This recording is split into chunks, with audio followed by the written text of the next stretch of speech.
होलिका दहन 2025 डेट। होलिका दहन का पर्व इस बार 13 मार्च दिन गुरुवार को मनाया जाएगा। धार्मिक मान्यताओं के अनुसार होलिका दहन की अग्नि कुछ लोगों को भूलकर भी नहीं देखनी चाहिए। साथ ही इस पवित्र पूजा में शामिल भी होने से बचना चाहिए, अन्यथा कई तरह की परेशानियों का सामना करना पड़ सकता है। आइए जानते हैं किन 5 लोगों भूलकर भी होलिका दहन की अग्नि नहीं देखनी चाहिए। 5 लोगों को भूलकर भी नहीं देखनी चाहिए होलिका दहन, परिवार को होगा भयंकर नुकसान। 5 लोगों को भूलकर भी नहीं देखनी चाहिए होलिका दहन। होलिका दहन 2025 13 मार्च को मनाया जाएगा। नवविवाहित दुल्हनें होलिका दहन ना देखें। गर्भवती महिलाएं होलिका दहन से दूर रहें। होलिका दहन फाल्गुन मास के शुक्ल पक्ष की पूर्णिमा तिथि को होलिका दहन किया जाता है और हिंदू धर्म में होलिका दहन को बुराई पर अच्छाई की जीत का प्रतीक माना जाता है और इस पर्व का उल्लास भारत में ही नहीं बल्कि दुनिया भर में देखने को मिलता है। इस दिन पूरे परिवार के साथ होली माता की पूजा अर्चना की जाती है और रात के समय होलिका दहन किया जाता है। मान्यता है कि होलिका दहन की अग्नि में आहुति देने से परिवार में सुख शांति बनी रहती है और घर में सकारात्मक ऊर्जा का प्रवाह भी बना रहता है।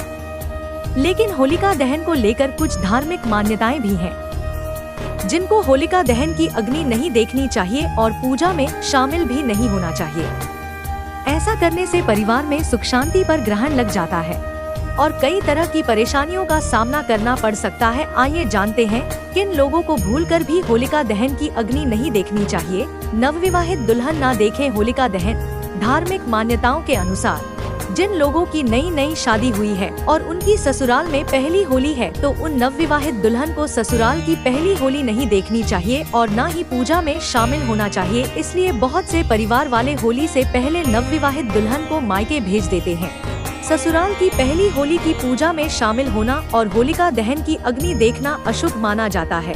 ऐसी महिलाएं होली की पूजा से रहें दूर। मान्यताओं के अनुसार मासिक धर्म के दौरान महिलाओं को होली के धार्मिक अनुष्ठान में शामिल होने या देखने से बचना चाहिए। मान्यता है कि मासिक धर्म के दौरान महिलाओं में ऊर्जा की कमी होती है, जिससे नकारात्मक शक्तियों का प्रभाव उन पर जल्दी पड़ता है। अगर महिलाओं को होली के कार्यक्रम देखने हैं तो बहुत दूर से देखें। शारीरिक रूप से कमजोर ना देखें होलिका दहन। शारीरिक रूप से कमजोर व्यक्तियों को, जैसे बीमार या वृद्ध व्यक्ति को, होली के पूजा में शामिल होने से बचना चाहिए और होलिका दहन की अग्नि नहीं देखनी चाहिए। बीमार व्यक्तियों को होलिका की आग और धुएं से बचना चाहिए ताकि ब्लड प्रेशर या हार्ट रोग से जुड़ी समस्याओं से बच सके। नवजात बच्चों को होलिका दहन से रखें दूर। नवजात बच्चों को होली के धार्मिक अनुष्ठानों से दूर रखना चाहिए। मान्यता है कि होली की जहां पूजा होती है वहां नकारात्मक शक्तियां ज्यादा सक्रिय भूमिका में रहती हैं, इसलिए इन जगहों पर बच्चों को लेकर ना जाएं। साथ ही होलिका दहन की आग और धुएं से भी बचना चाहिए, क्योंकि यह बच्चों के स्वास्थ्य को नुकसान पहुंचा सकता है। नवजात बच्चों की आभा कमजोर हो जाती है और नकारात्मक शक्तियां इन पर जल्दी प्रभाव भी डालती हैं। गर्भवती महिलाएं होलिका दहन से रहें दूर।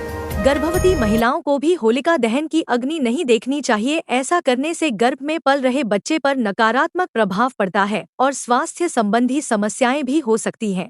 साथ ही यह भी कहा जाता है कि जिनकी केवल एक ही संतान है, उनको होलिका दहन की अग्नि नहीं जलानी चाहिए और होलिका दहन नहीं देखना चाहिए। ऐसी ही वीडियो देखने के लिए please like, share, subscribe and press the bell icon. Thank you for watching.